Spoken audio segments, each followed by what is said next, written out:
Hey, what's up, everybody? The VC here coming at you with another. It's about anything and everything. Nothing's off the table. And literally, it's about anything and everything. I mean, I'm willing to answer. If you ever have questions about anything, I can always answer it straight up. I'm not gonna, beat around the bush and cookie cut, shit. I'll just straight up tell it like it is. 'Cause I know that's what you guys like. You guys like a common sense approach to things, and that's what I'm all about. So with that, subscribe. For this daily content that I do. I'm on YouTube. I'm on Rumble. I double post that way. Whatever's more convenient avenue for you to listen to. Those are the places I'm at, and you know, if you could do both, great. But I just say, hey, either way, thank you for your support if you're already on board. And if you haven't been yet, subscribe. That way you could help support me as we continue to grow on this upward trajectory here. All right, so let's just get to it here.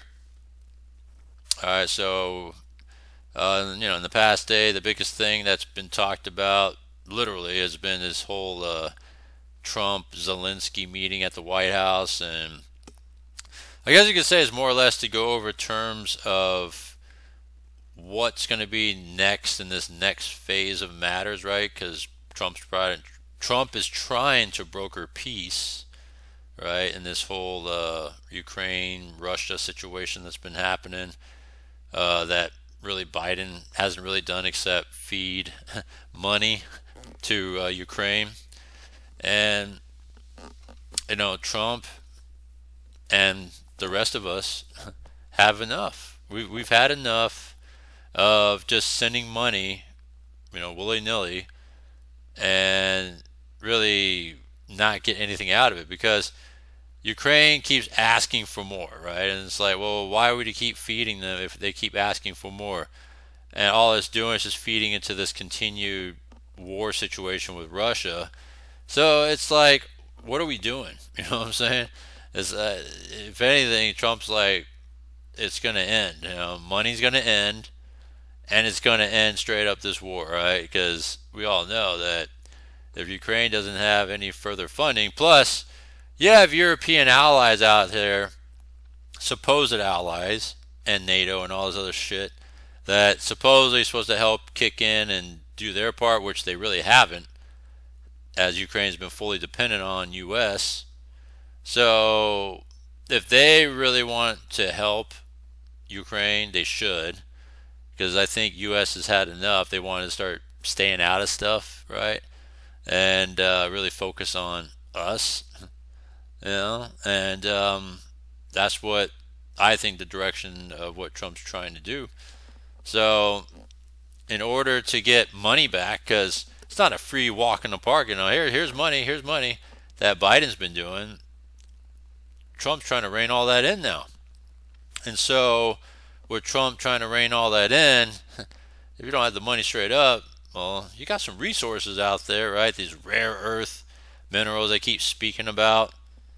All right, you got some resources, and it's better than nothing because Ukraine has really nothing for us. All right, when you look at it, they really do. They really don't have nothing for us except for the supposed rare earth minerals because they don't have money to pay us. Obviously, because they spent it. They even claimed to not get all of it. All right, which is not going to fly in the Trump administration. But they're claiming they didn't get all of it, or part of it got lost, whatever. All right, it's stupid, and we're gonna fall for it. Okay, we'll give you more. Okay, since we couldn't, since you didn't get all of it. No, it's more like, well, sorry, bud. Biden's gone, and you can't just walk in and say, hey, I need this, and Biden will just give it. Maybe Biden will give it in his stash account from all the corruption of money collected over the years between him, his family, and the cronies of Democrats. They could pay Ukraine if he really needs it that bad.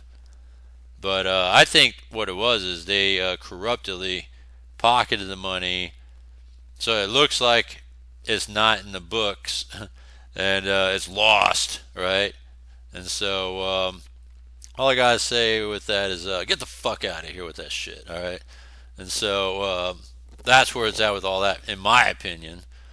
And yeah, but this whole Trump Zelensky thing has really, really dominated yesterday's headlines, and you can see it's like a 50-minute across the board. It's like 50 minutes situation here. So I'm gonna try to find a short clip. See, it's a 50-minute meeting here posted. I just want to find short clips of just various aspects of it, just to kind of just see what happened, right? Because they wanted this to be public, just to showcase what Zelensky's all about, all right? Because, you know, when you look at what has happened, you see all these closed door meetings, and we don't really know what we have with Zelensky, right? We already know what we have with Putin, right? But we really don't know what we have with Zelensky. So, you know, we want to see, you know, what type of person he is. And I think that's the whole purpose of having this sort of White House meeting in this particular way. All right, so they say they got this heated debate. I'm not going to play 50 minutes, and I'm not going to cut through all that either, but let's just see some of this sort of debate here that's happened and go from there. Hold on, I think this is a good one right here. We'll go right here because they'll dig through aspects of this meeting. Welcome back to Special Report. Ukrainian President Volodymyr Zelensky. Mr. President, thank you for the time today, especially on this day, to continue to do this interview. President Trump said after your meeting that you disrespected him and the Vice President and all of America in the Oval Office. Do you think you did? Before we do that, let me see if I can find something that before this apology thing. Let me see here. I'm going to go with this one here. Let's take a look at what this debate here led to this argument. Everybody keeps talking about this argument. He broken this ceasefire. He killed our people, and he didn't exchange prisoners. We signed the exchange of prisoners, but he didn't do it. What kind of diplomacy, JD, you are speaking about? What do you mean?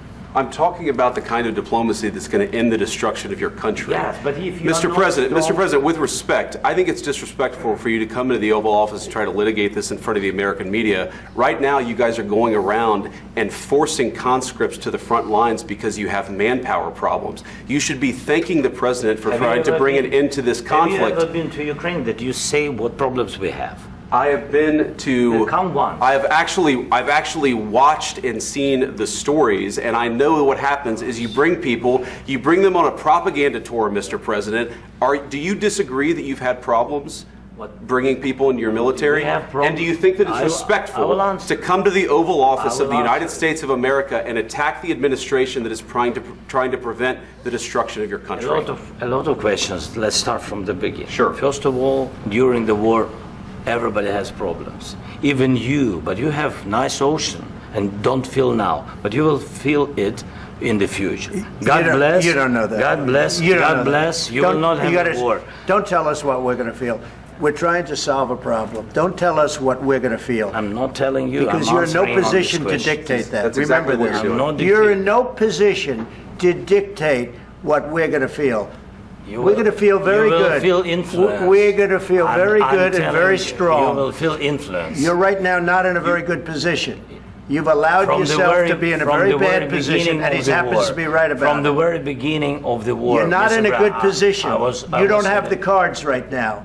With us, you start having cards. But right now, you don't. You're playing cards. You're playing cards. You're gambling with the lives of millions of people. You're gambling with World War III. You're gambling with World War III. And what you're doing is very disrespectful to the country, this country. That's back to you. Far more than a lot of people said they should have. Have you said thank you once? this entire meeting? No, in this entire meeting, have you said thank you?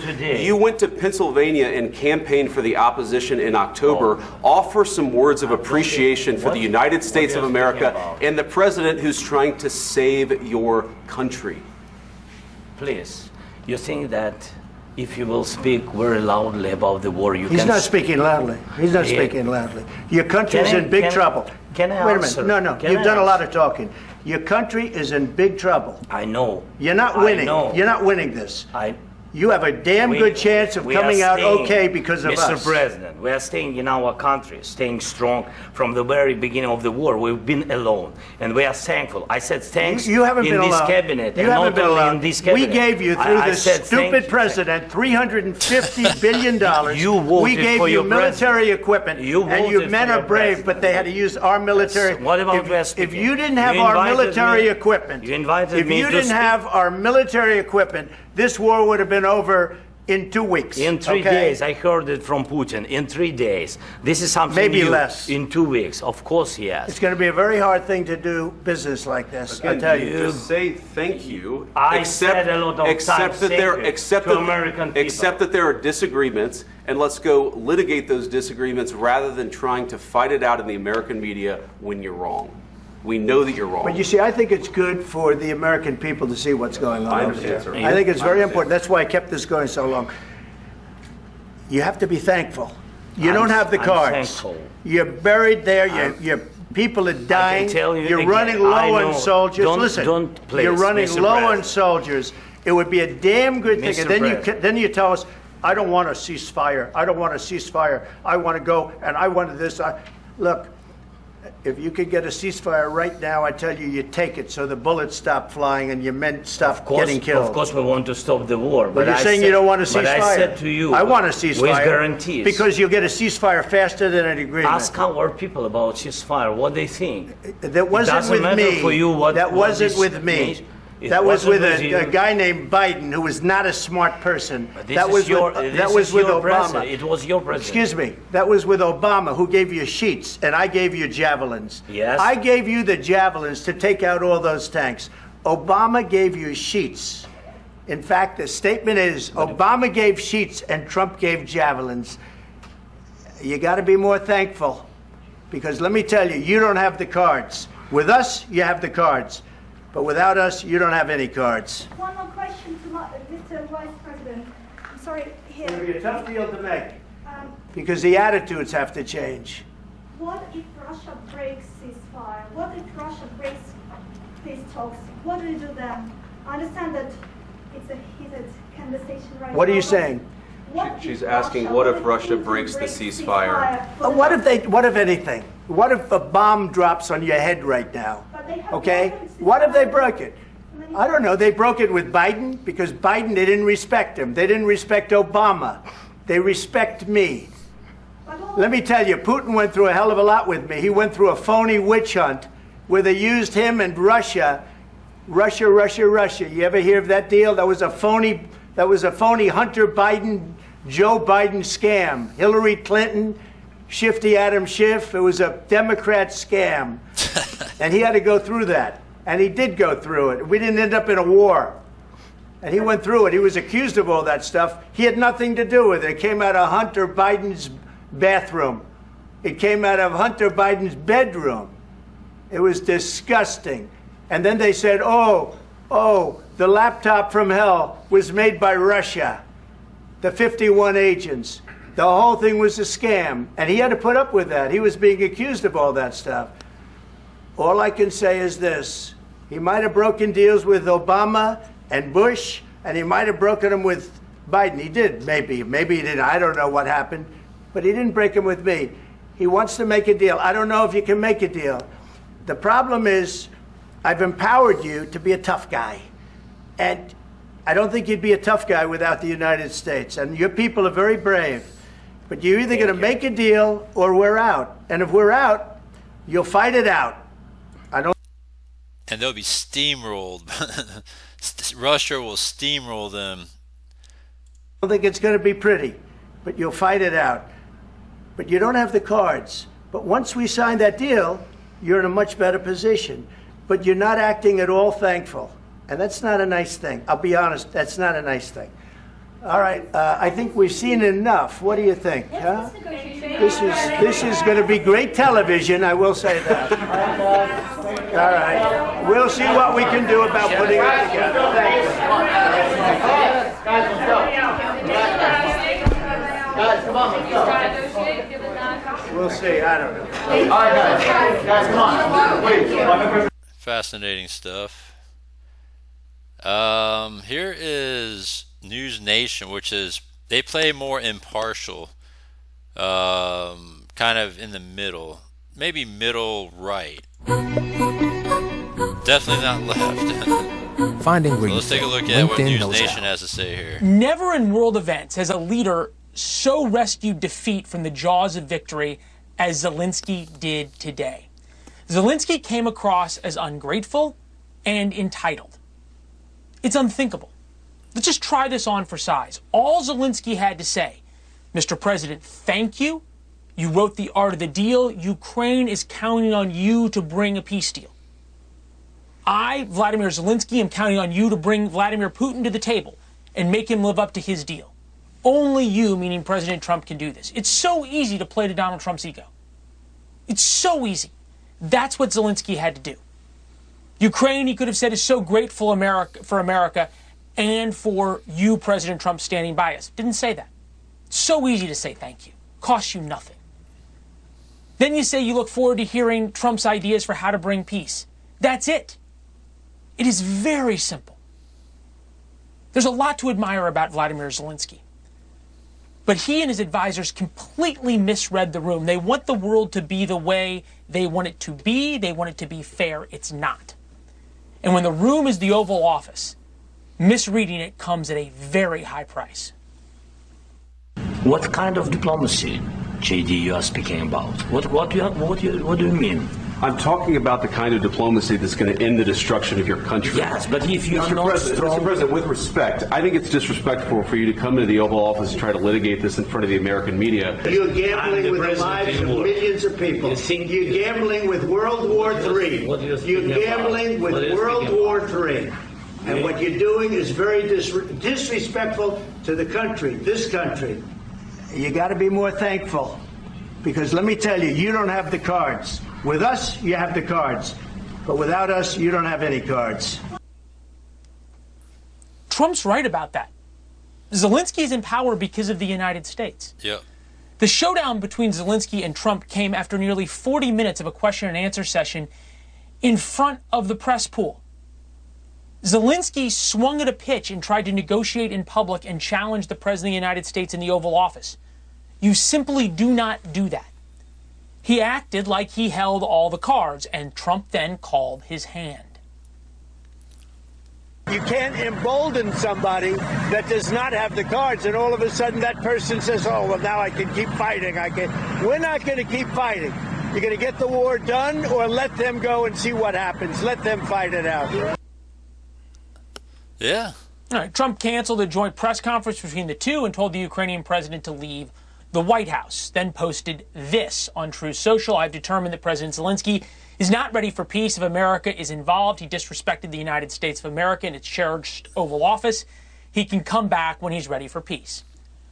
After 3 years of war and nearly unlimited American funding, Zelensky appears to miss the obvious fact. Americans are tired. Yeah. Moreover, they're tired of being told they must support Ukraine for an unlimited time with an unlimited amount of money. Yeah. Harvard Capps Harris poll found that 72% of registered voters said they want Ukraine to focus on negotiating a settlement over continuing the war, including 80% of Republicans, 73% of independents, and still 61% of Democrats. Because we have zero reason to even give money to Ukraine. Again, like when you look at, you have European allies, supposed allies, and NATO and all that supposedly can help them and back them, but they really haven't done their part. And so, why are we doing it? You know what I'm saying? Like, why are we funding for a war? We don't need a war. We don't need this. We could just pull the plug and that's it, and be the end of it. To be honest, it's probably not popular, or maybe it is. I don't know. I'm all about just letting Russia just steamroll through Ukraine, and that's it. Pull our money back and be like, here you go, and let Russia steamroll through it, and it's done. All right, because I think deep down, I think Zelenskyy is part of the whole Democrat left progressive machine of corruption, that he probably got a lot of kickback money as part of the billions spent and sent to Ukraine on this never-ending war, and he wants more money.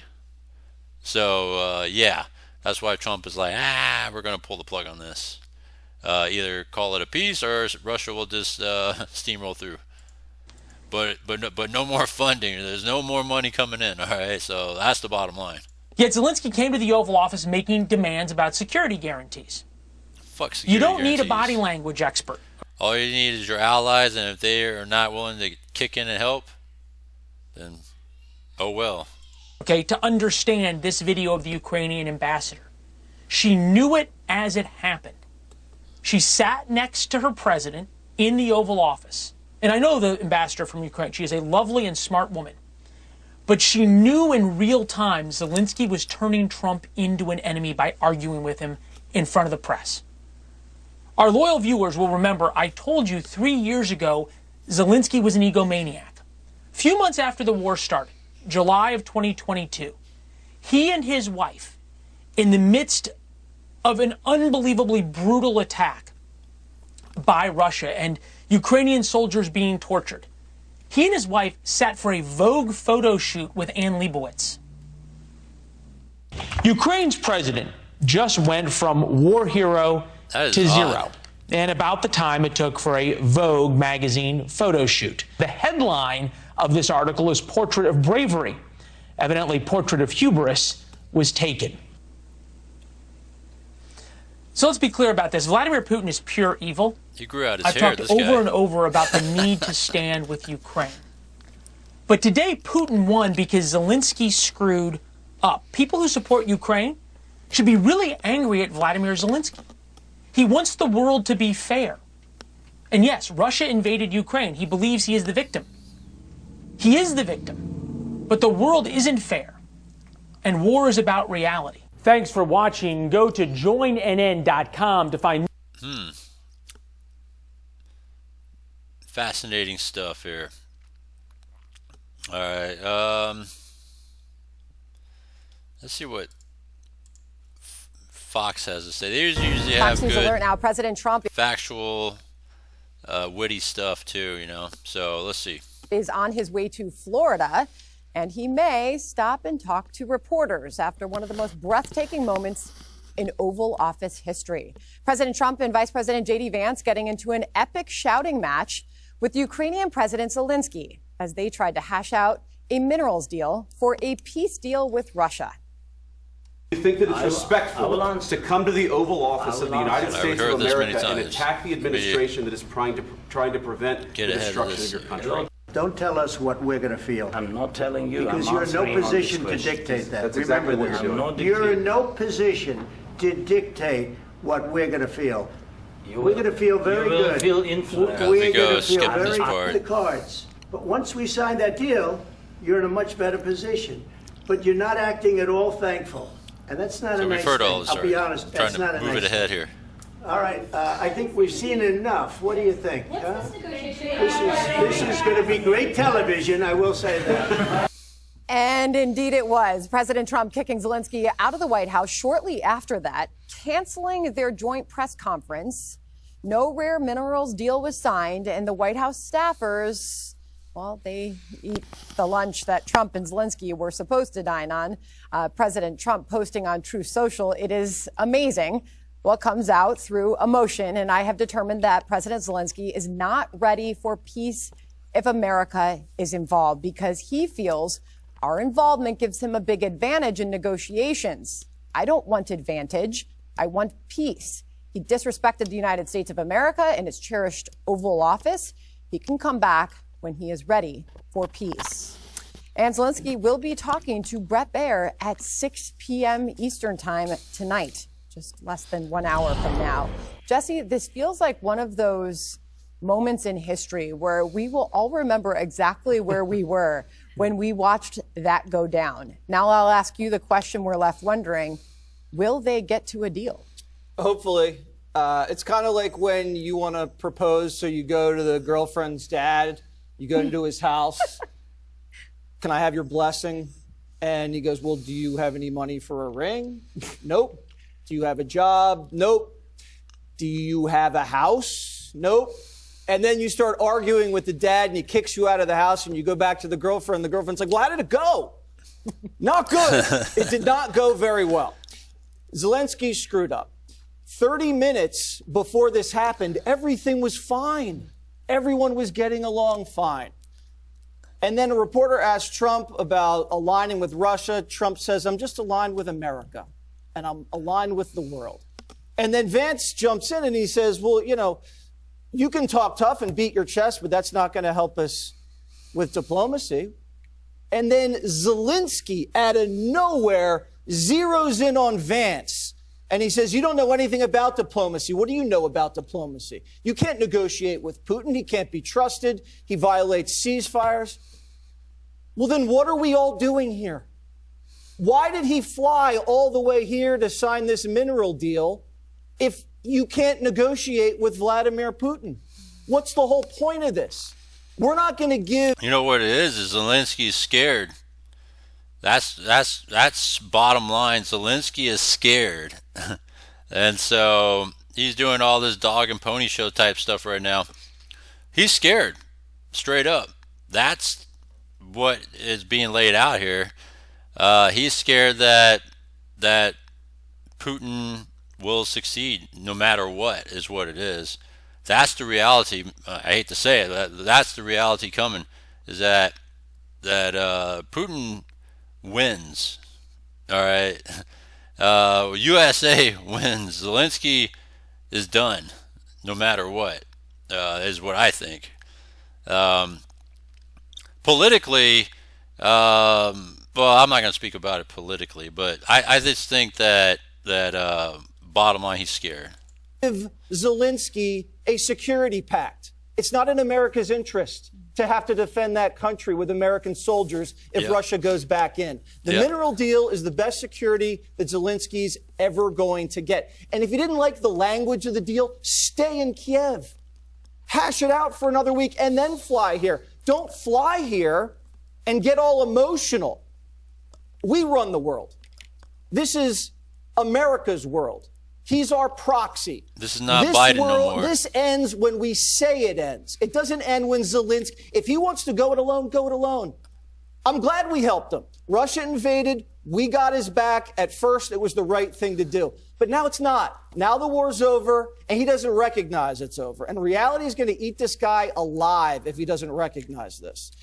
If you were in the room when Roosevelt was telling Churchill to liquidate his colonies, I don't think it was all tea and crumpets. Or if you were Bush yelling at Musharraf when Al-Qaeda was in Pakistan, no. Or Bibi getting his ear chewed out by Joe Biden. This stuff happens all of the time behind the scenes. We were just lucky enough to have it happen right in front of the cameras. You know, it was fascinating. Thank you for that, Jesse. Emily, when we were getting live reports from the White House, while Zelensky and Trump had finished this meeting, and we were waiting to see what happened next, Jackie Heinrich stepped up to the camera to give us a report and said she had learned that Zelensky was begging to stay but got kicked out. And shortly thereafter, we saw exactly that. We saw Zelensky very quickly after this concluded exiting the White House along with his staff.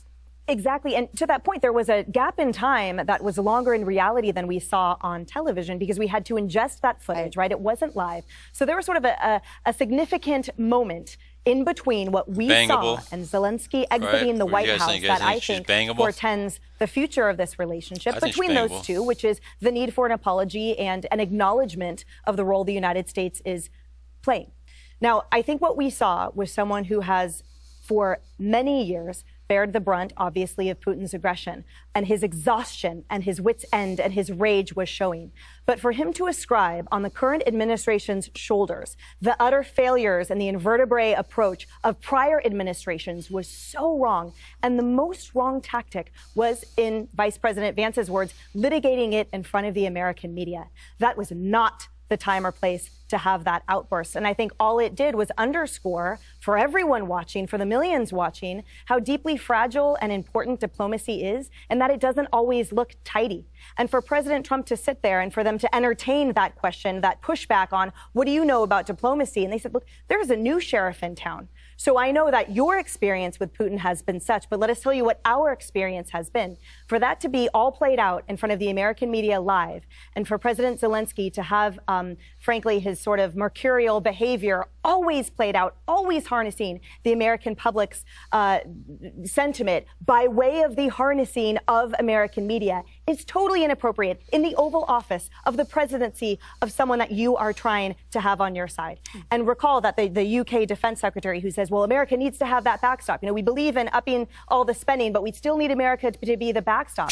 We don't have to be, actually. And economics is indeed the backstop that we're going to commit to. So here, what happens moving forward? If they want to back Ukraine, then they back Ukraine. We don't got to be a backstop for nothing. Fuck all that. Is that America needs to stay strong because we are signaling to Putin and China exactly what happens if you come on our turf and disrespect us. You know, Jessica, a lot will be said about the public nature of this, these fiery exchanges happening in the Oval Office. And the many guests we had immediately following the breaking news. This Jessica's chick is so annoying. She's going to say some bullshit. It's going to just get people like us riled up. Because she always talks some bullshit. Seriously embraced it. And some who thought it's not a good look to have this happen on the global stage in such a public way. Where are you?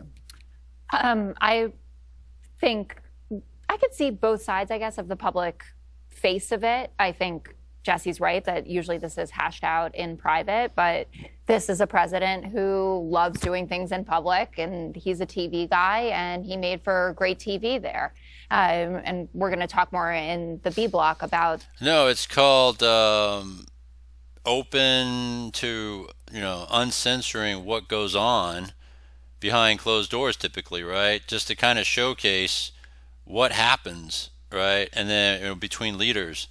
And to really show what Zelenskyy is about, because there's a lot of question marks about him, right? So that's what it is. It's not about being on TV and showcasing and showing off and all that in that way. It's just more of what's happening here. And, it's just to show it in an uncensored way of what goes on. The various reactions to it and how much this ultimately benefits Putin and how he was so excited to see this interaction. And I'm sure that is the case. But the idea that Zelenskyy, whose people have fought bravely for 3 years against a authoritarian adversary that invaded, that has taken an advantage at every single turn, has been nothing but a patriot, said even just last weekend that he would resign if it meant that they could get into NATO, right? That was after the accusation from President Trump, J.D. Vance, et cetera, that he was the one who's a dictator, that he was the one that it was Ukraine's fault that all of this happens, when we all know, or anyone who's being honest, that it was definitely Putin's fault. And Jesse's right. The moment where Zelenskyy gets animated is when J.D. Vance asks him to just take it, to just sit there and go along with the idea that Vladimir Putin wasn't the aggressor in this, or the idea that Vladimir Putin is a diplomatic partner. Vladimir Putin is not a diplomatic partner for anybody. So you had a patriotic world leader defending his people and defending the thousands of lives, tens of thousands of lives that have been lost to all of this. Neither Stalin, neither's Mao. Sometimes you have to do deals with bad guys. But Jessica. He's not. Especially their bordering neighbors. You got to. Has done some deals with some bad guys, but that isn't what's going on here. And Donald Trump revealed himself. I thought the most shocking part was that Trump goes on to say, Putin went through a hell of a lot with me. He went through a phony witch hunt. And people have been saying since the beginning of this, since Donald Trump came on the world stage, that he is aligned with Putin. We saw in Helsinki in 2018 when he stood up there and he sided with Putin over the intelligence agencies. He says, well, Putin told me he didn't do it. He told me he didn't meddle in the election. And then are you comfortable with an American president saying Putin went through a hell of a lot with me? Are they buddies? I went through a hell of a lot with you, Jessica, with the Russia. Yeah. Okay, making a joke of it means that I made a valid point, just for the viewers at home. Let's take it to Charlie. Dumb Yenta. When he says he went through a hell of a lot with me, he's talking about in terms of the dealings, interaction with each other, and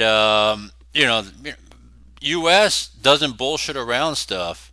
And they are seriously firm with Russia on things. That's what is being referred to as doing going through a hell of a lot with Trump. Because before and after Trump, soft leaders that caved in to Russia and whatever it was that they were trying to do, they caved in. Whereas Trump puts his foot down. That's what it means. That's what I mean. That dumb bitch always has some dumb shit to say.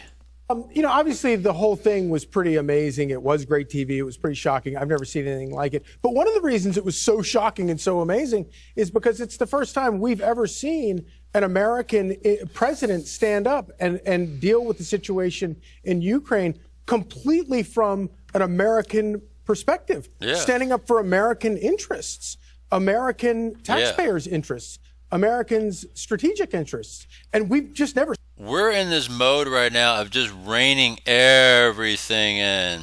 It reminds me of this isolationist approach. I think it was, I don't know when it was like that, in the 1900s, I don't know, World War I, World War II, whatever, right? We were like in isolation. We stayed away from world affairs. We stayed away from all that stuff, right? Because we're just focused on us. And that's what we're kind of doing right now, trying to rein everything in, just focus on us, and so I don't see anything wrong with that. Never seen it, so it was kind of shocking. And probably the most shocked person was Zelenskyy himself. He couldn't believe it. He'd never dealt with an American official who cared primarily, first and foremost, about Americans and American interests. And so he was completely blown off. Yeah, and I think that because he thinks that America's soft like Biden or Obama, and just be like, here you go, and give you a fat check to do whatever with it. And no, that's not the way it works, with a real leader. Things that's kind of interesting about, and obviously, and you all are exactly right about that. The moment that set him off that set Trump off was when Zelenskyy dialed in into J.D. Vance, which, by the way, is a really weak move. You go for the vice president. But he's the one who said it to him. Okay, but that's who you start your fight with. And then, and this is the thing I think, Trump knows a lot of people who are not good deal makers. He can deal with them. He can work with them. The idea that you would have a guy that is not only not a good deal maker, he has no idea how few cards he has when he walks into this room. He has no idea how few options. Yeah, like almost entitled, like, I'm Ukraine and I'm an ally. You're going to help me because Russia's bad. You're going to help me because you're U.S. All right. And I think that was kind of the mindset of this. And it's like, no, you are your own.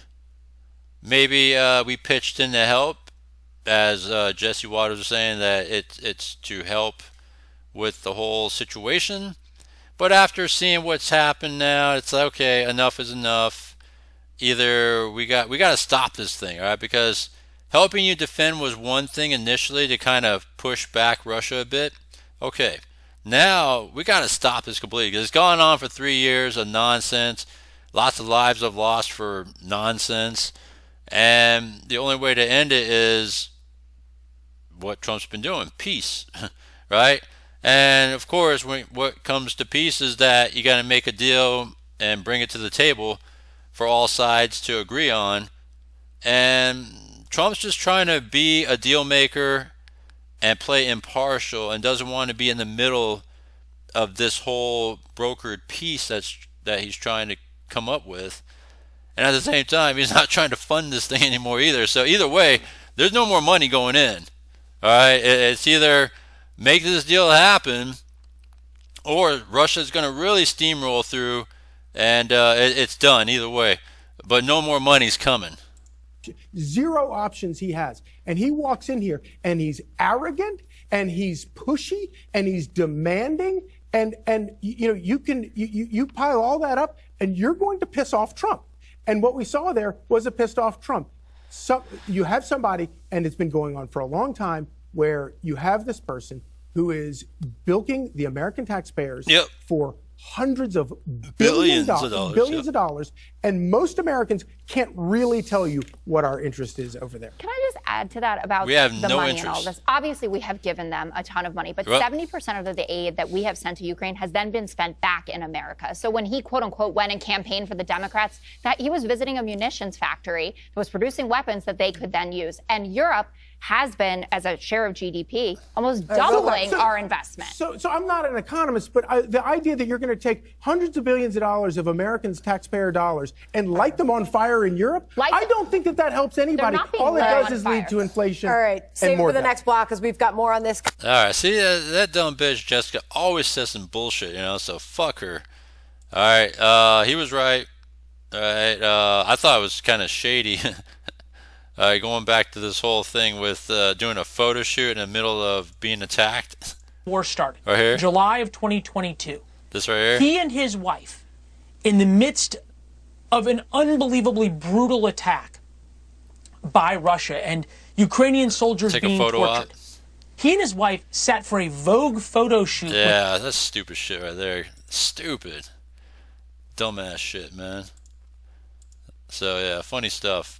Now here's this right here. Man, I'm not going to play this whole thing, but let's see what little things that are being said here, because this is after he got kicked out, Zelenskyy, and he had this interview set up with Brett Baer. You know, afterwards, you know, hours later in the day. So let's see what is being said here real quick. And do you think you owe an apology to President Trump? Thank you so much. First of all, thank you for the invitation. I think he probably had a meeting with his people, and they probably came up with this strategy about, you know, being thankful and being an apologist now and all this stuff. This is what I'm predicting. I don't know. And that's what he's probably going to come through as. Let's see. For this dialogue, and good evening to all your country, to all Americans. I'm very thankful to Americans for all your support. You did a lot. I'm thankful to President Trump and to Congress bipartisan support. And I was always very thankful from all our people. You helped us a lot from the very beginning. See, I think 3 years of full scale. Now he's playing the game right. I think he came to an understanding, you know, that the strategy now is I got to be, you know, apologetic and thankful. You helped us to survive, and anyway, we are strategic partners, and even in such tough dialogue. And I think we have to be very honest, and we have to be very direct to understand each other, because it's very, for us, very necessary to President Trump. And I'm with all respect that he wants to finish this war, but nobody wants to finish more than we, because we in Ukraine, we are in this war, we are in this battle, and battle for freedom, for our lives. So I'm just telling that I think that we have to be on the same side, and I hope that the president on our side together with us, and that is very important to stop Putin. And I heard from President Trump a lot of times that he will stop the war, and I hope he will, and we need to pressure him with Europe, with all the partners. And I think this dialogue had to be a little bit earlier to understand where we are. Like, you know, I don't remember exactly, but like President Reagan said, that peace is not just an absent the war. Yes, we're speaking about just and lasting peace, about freedom, about justice, about human rights. And that's why I said that I think so, that ceasefire, and you know Putin, he broken 25 times ceasefire during all these years, 10 years. So I'm not hearing from you, Mr. President, a thought that you owe the president an apology. No, I respect President and I respect American people. And if, I don't know, if I think that we have to be very open and very honest. And I'm not sure that we did something bad.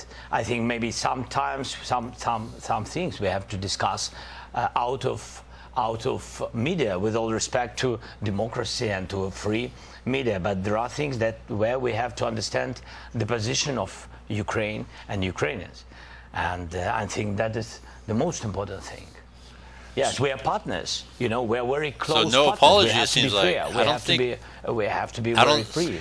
I hear respect, but I don't hear apology. You were told multiple times from lawmakers on Capitol Hill and the White House to make today about the minerals deal and the economic deal, and then get it signed and let negotiations play out over security guarantees step by step. Oh, okay. Is that true? I said that we have to sign this document, and we are ready for this. And this will be the first step to security guarantees, but it's not enough. I think so. Maybe I don't know something. I don't know some details. That's why I wanted to share it with the president, my thoughts, and to hear him again, because he has a plan how to stop Putin. And maybe, as I said, maybe it's out of big conversations, but we have to share it. You know, this is so sensitive.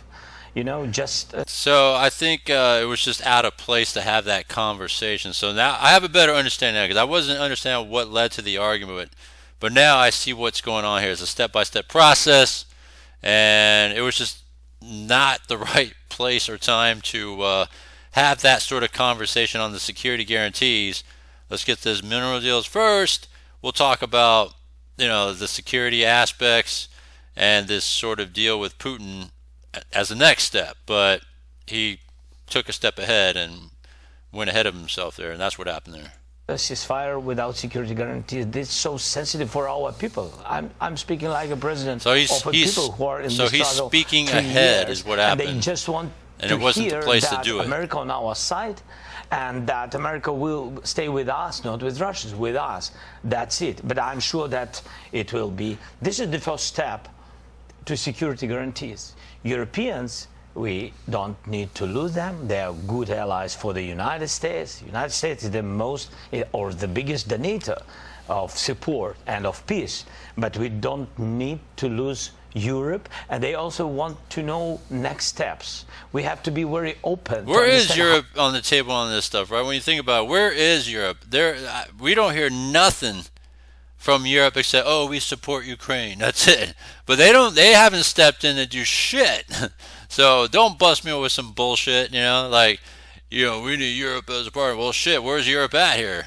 How to stop the war. Right. But do you think the public spat in the Oval Office in front of the media served Ukrainians well today? I think this kind of spat is I mean, this we have.